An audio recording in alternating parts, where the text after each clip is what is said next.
A 15-member high-level interministerial committee on the implementation of sustainable development goals has been inaugurated in Accra.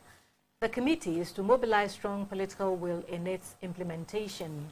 President Akufo-Addo, who is co-chair of the eminent advocates of SDGs, inaugurated the committee. He promised to leave an enduring legacy of rich, stable, and secured future for the youth. Development Goals (SDGs) are the most comprehensive blueprint for eliminating extreme poverty, reducing inequality, fighting climate change, and protecting the planet. With a target period of 2030, the agenda goes beyond rhetoric and lays down a concrete call for action for people, planet, and prosperity. The 2030 agenda calls for bold and transformative steps which are urgently needed to shift the world onto a sustainable and resilient path.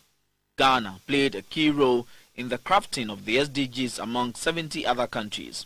This earned Ghana the enviable position as co-chair of eminent advocates under former President John Mahama.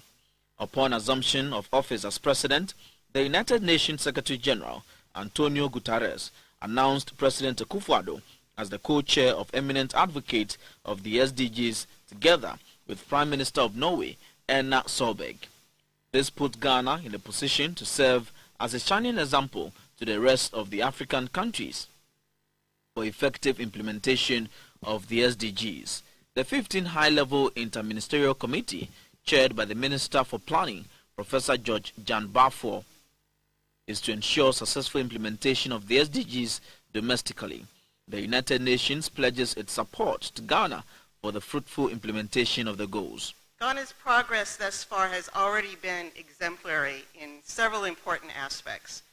The first area I would mention is in data.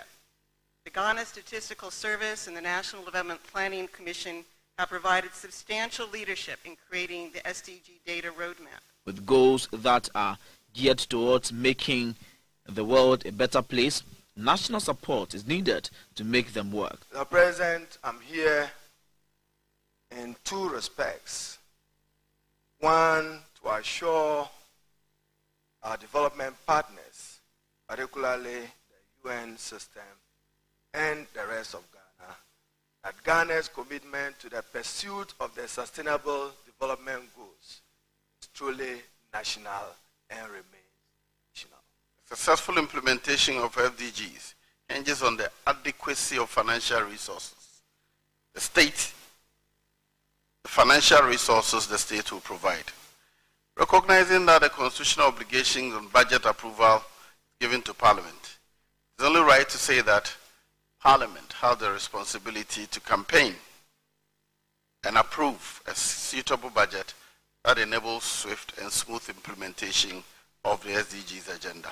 President Akufo-Addo was hopeful that fighting corruption will make the implementation effective. If we are to succeed in increasing domestic financing of the SDG, we must address the unacceptable leakage of resources in the form of wanton corruption. Achieving the SDGs cannot be as business as usual. We need to be creative. We need to be innovative and find smart approaches to accelerate implementation in the context of our domestic agenda. And above all, we need to look beyond the benevolence and generosity of others to finance the implementation of the SDG agenda. Ghana, and indeed Africa, has the means to finance the implementation of the SDGs. We cannot achieve the SDGs with an aid-dependent mentality. Speakers called for concerted efforts to ensure that Ghana and Africa in general meet the target of SDGs by 2030.